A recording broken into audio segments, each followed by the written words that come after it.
Yes, this is Cooper's Cogitations, discussing the Declaration of Independence, coordinating it with the natural law and some of the laws of nature's God, the Bible. We've talked about how we should live honestly, hurt nobody, should render everyone his due. And we've seen how Proverbs 3:27, withhold not good from them to whom it is due, but it is in the power of thine hand to do it. Both the natural law and the scriptural law says, be kind, be nice to people. Continuing with Blackstone. As therefore the Creator is a being not only of infinite power and wisdom, but also infinite goodness, it has been pleased to contrive the constitution and frame of humanity, that we should want no other prompter to inquire after and pursue the rule of right, but only my own, our own, and this is my inclusion, true self-love, that principle of action. Some people with corrupted reason corrupt love, and they make it into a weapon, or they make it into a manipulative prestidigitation device, something with which you can control others or abuse others. That's why I included true self-love. Your true self-love is the fact that you are a child of God and you keep his commandments. That gives us identity. That gives us reality. That puts us in contact with our Father and with truth all over. That fulfills our being. It satisfies us, and we want more. Okay? So he says, pursue your own self-love. He explains it nicely, but he goes on to say, he has not perplexed the law of nature with a multitude of abstracted rules and precepts, referring merely to the fitness or unfitness of things that some have vainly surmised, but has graciously reduced the rule of obedience to this one parental concept, that man should pursue his own true happiness. This is the foundation of what we call ethics, or the natural law. Upon these two foundations, law of nature and law of revelation, depend all human laws. That is to say, no human law should be suffered to contradict these. And when the king and the parliament, though they are Christians, violated the laws of nature and of nature's God, it broke the contract they had with the founders. So because the king broke the contract, the founders rightly constructed independence. Let's talk for a short time about love, self-love.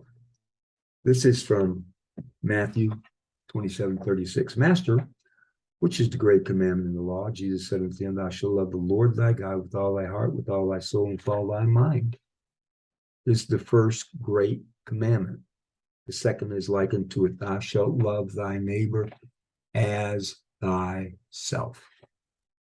And these two commandments hang all the law and the prophet. We have to love ourselves. True love for ourselves. In other words, we have to be united with our Father. And because we are his children, our spirits are filled with his DNA. We're filled with light and truth. So when we keep the commandments, we keep our light and truth, and we add to it. Light and truth is fluid. But when we break the commandments, we lose light and truth. We start living a fantasy. We start living a lie. Pursuing the matter, Thomas Jefferson says, quote, it is not only vain, but wicked in a legislator to frame laws in opposition to laws of nature and to arm them with the terrors of death. This is truly creating crime in order to punish them. It also says the idea is quite unfounded, that on entering into society, we give up any natural right. The founders knew and understood the natural law. It hasn't been taught in America. Constitution hasn't been taught. They've thrown the Bible out.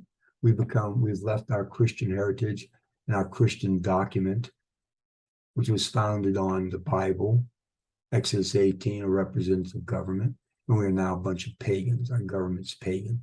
They did, on a national level, repeal the unconstitutional court mandate for abortion, worship of Moloch. They also allow us to have Christian prayer. Wow.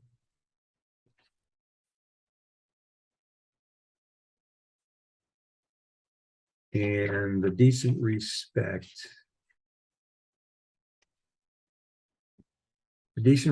Going back to the Declaration of Independence, a decent respect to the opinions of mankind requires they should declare the causes which impel them to the separation.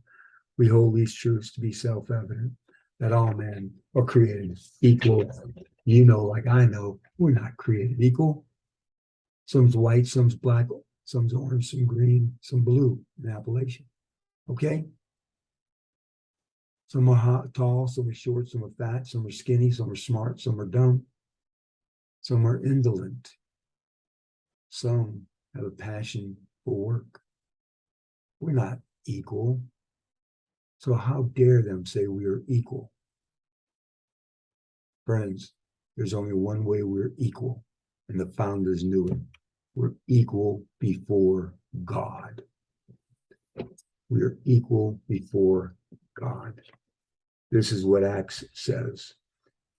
Acts 17:26, and he made of one blood all nations of men, for to dwell on all the face of the earth, and have determined the times before appointed and the bounds of their habitation. We all came from Adam and Eve. Concept of evolution it's a political lie. It's political science. It's not true. Revelation 7:9, and beheld, lo, a great multitude which no man could number, of all nations, kindreds, tongues, and people, stood before the throne and before the Lamb, clothed with white robes and palms in their hands. God's no respecter of person. Okay? We are all equal before God. John 3:16, for God so loved the world that he gave his only begotten Son, that whosoever should believe in him should not perish, but have everlasting life. For God sent not his Son into the world to condemn the world, but that the world through him might be saved. God loves us all. You're not equal with me, and I'm not equal with you. There's too many things which separate us. However, we are equal before God. And the founders knew that, being the Christians they were. And they said, we are all created equal. Thank you.